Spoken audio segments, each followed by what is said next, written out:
ये घटना मेरे अंकल ने मुझे बताई थी। जब वो कैलिफोर्निया में रहते थे तब वो एक दूसरे शहर में जॉब किया करते थे, जहाँ पे उन्हें पेड़ों से लकड़ी काट के उस शहर में पहुँचानी होती थी। और उस जॉब से घर आते आते मेरे अंकल को काफ़ी ज़्यादा रात हो जाती थी। ऐसे ही एक रात वो अपने जॉब से अपने घर वापस आ रहे थे। वो एक जंगल के रास्ते से अपने घर आ रहे थे कि तभी उनके गाड़ी के सामने कुछ आ गया। उन्होंने जल्दी से ब्रेक दबाया और जब उन्होंने उधर देखा तब उन्होंने देखा कि वहाँ पे एक औरत खड़ी थी। मेरे अंकल ने सोचा कि अगर वो औरत इतनी रात को जंगल में ऐसे घूमेगी तो जंगली जानवर उसे मार सकते हैं, इसलिए उन्होंने हॉर्न बजाया और उस औरत को अपने गाड़ी में बैठा लिया। वो औरत बहुत ही ज़्यादा सुंदर थी, लेकिन वो कुछ बोल नहीं रही थी। उसने अपनी आंखें भी बंद करके रखी हुई थी। अब इस साइलेंस को तोड़ने के लिए मेरे अंकल ने एक कैसेट निकाला जो कि उनके फेवरेट गाने का था।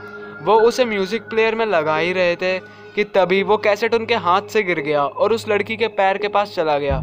जब मेरे अंकल उसे उठाने के लिए नीचे झुके तब उन्होंने वहाँ पे एक चीज़ नोटिस की। उन्होंने देखा कि उस लड़की का पैर कोई नॉर्मल इंसान का पैर था ही नहीं, वो किसी जानवर का पैर लग रहा था। इसका मतलब वो लड़की कोई नॉर्मल इंसान नहीं थी। मेरे अंकल बहुत ही ज़्यादा डर गए, लेकिन उन्होंने ऐसे शो किया जैसे कि उन्हें कुछ भी पता नहीं चला। उन्होंने सोचा कि वो थोड़ी देर बाद इस औरत को अपने गाड़ी से उतार देंगे, लेकिन तभी वो औरत गाड़ी में से कूद गई। ये देखकर मेरे अंकल एकदम से शॉक हो गए और तभी एक क्रिएचर उनकी गाड़ी का पीछा करने लग गया। मेरे अंकल ने फुल स्पीड में गाड़ी भगाई।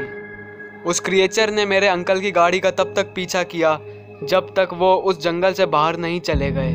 मेरे अंकल ने ये घटना बहुत से लोगों को बताई, लेकिन किसी ने भी उनका विश्वास नहीं किया सिवाय मेरे। इसके बाद मेरे अंकल दूसरे शहर में शिफ्ट हो गए और आज भी वो उस क्रिएचर को याद करके डर जाते हैं।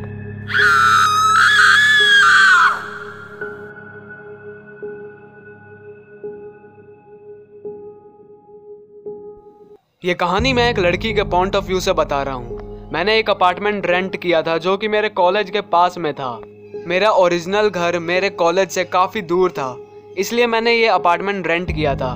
मैं अपने मॉम डैड पे कोई बोझ नहीं बनना चाहती थी, इसलिए मैं रेस्टोरेंट में भी काम करती थी।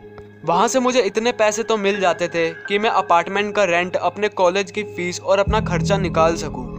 एक दिन जब मैं रेस्टोरेंट में गई तब मैंने देखा कि वो किसी अननोन रीज़न से उस दिन बंद था, तो उस दिन मुझे पूरे दिन अपार्टमेंट में ही रहना था। लेकिन उस दिन मैंने अपने अपार्टमेंट में बहुत सी चीज़ें नोटिस की। मुझे हर वक्त ऐसा लग रहा था जैसे कि कोई मुझे देख रहा हो।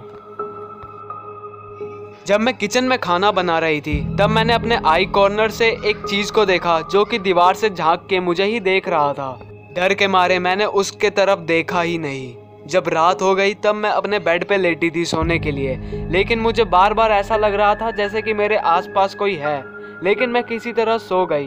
अगले दिन जब मैं सबवे में थी तब मैं अपना मोबाइल चेक कर रही थी और तब मैंने उसमें कुछ ऐसा देखा जिससे मेरे रोंगटे खड़े हो गए। उसमें मेरी बहुत सारी फ़ोटोज़ थी जो कि कल रात खींची गई थी, लेकिन मैं तो अपने अपार्टमेंट में अकेले रहती हूँ। और तभी मैंने उसमें एक क्रिएचर को देखा और तभी मेरा फ़ोन स्विच ऑफ हो गया और वो बहुत ही ज़्यादा गर्म हो गया। मैंने उसे सर्विसिंग के लिए दिया, लेकिन वो फ़ोन उसके बाद कभी भी ठीक नहीं हुआ। इस घटना के बाद मैं उस अपार्टमेंट में रहने की हिम्मत नहीं कर सकती थी, इसलिए मैं उस अपार्टमेंट से शिफ्ट हो गई। मैंने ये सब किसी को भी नहीं बताया क्योंकि मुझे पता था कि कोई मेरा विश्वास नहीं करेगा, लेकिन आज भी मैं सोचती हूँ कि आखिर वो था क्या।